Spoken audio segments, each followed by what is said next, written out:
The worn photo slipped from my trembling fingers, landing face down amidst the swirling dust motes, dancing in the sunbeam. My daughter Lily, her grin as wide as the sky, her eyes sparkling with untamed summer joy. Just a girl on the cusp of adventure. My heart twisted with a familiar ache, the guilt as heavy as the silence that stretched around me. A silence born, in part, from the boundless world I'd created. They called it the Afterglow. A world drenched in the soft golden light of infinite energy, my invention, the energy weaver, humming at its core. No more hunger, no more thirst, no more of the endless, gnawing fear that had shadowed my life before. But as I stared at the picture of Lily, her laughter echoing in the hollow chambers of my memory, I wondered if, by conquering scarcity, I'd inadvertently conquered the very essence of humanity. What was the point of abundance if it meant surrendering the spark that ignited us, the fire that drove us to strive, to create, to love? The answering drone of a multicopter disrupted the quiet. Liam, my friend, my confidant from a world forgotten. A younger man now, his face etched with a carefree optimism the world seemed to have embraced. "Anime, it's me, Liam." His voice crackled over the speaker embedded in my door. "Fancy a visit back to the world, hey?" I sighed, pushing the photo away. "Liam, not now. Why don't you—" "Come on, Anime," he interrupted, the cadence in his voice changing, taking on a subtle echo, almost like a reverberation from the energy grid itself. "Don't be a hermit. You've got to see what we've built." His words seemed to slither into the silence, weaving themselves around the ache in my chest, pulling me back into the world I'd tried so desperately to detach myself from.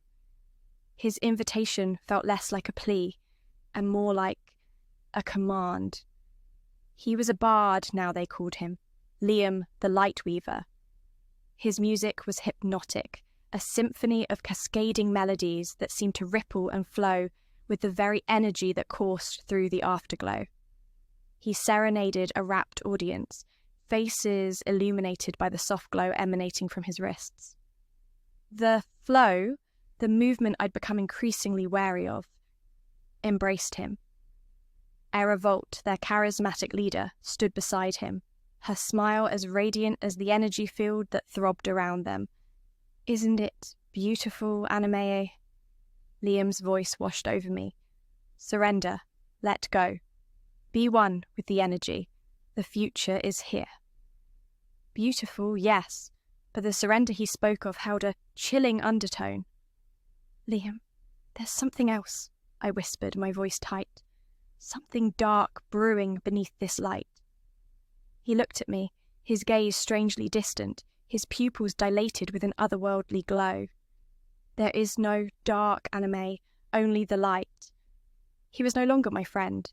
Behind the dazzling stage, I caught a glimpse of something metallic, a web of wires snaking from the stage equipment into the energy grid. It was then I saw Revolt, her smile now stretched into a cruel mockery, watching me, her eyes filled with a cold, calculating intelligence. "The world you created," she whispered, her voice a hypnotic murmur, "is incomplete. You see the beauty of abundance, but not its true potential." She gestured to the grid pulsing with energy. "True freedom lies in relinquishing control. Join us, Anime, and become part of something greater."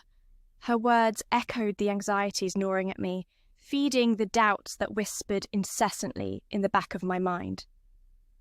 Could I have truly done something so horrific? Asterisk, days blurred into weeks.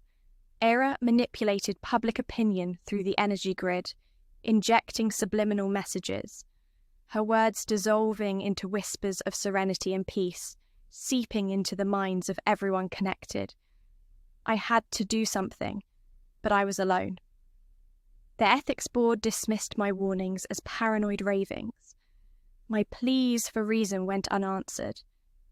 Then, came the memory, vivid and terrifying, of the day Lily vanished. A malfunction, they'd called it. But the energy surge, it had felt intentional, like a malevolent intelligence reaching for her pure, untainted energy. A cold hand gripped my heart. The firewall, a program I'd started, then abandoned, focusing on creating barriers to malicious energy manipulation. It could protect her, and maybe all of those who were losing themselves in the flow, and yet it could also shatter the delicate balance I'd worked so hard to achieve. This could rip the world apart, someone had warned me, their words echoing in the dead of night. But wouldn't it be better to shatter than to be consumed?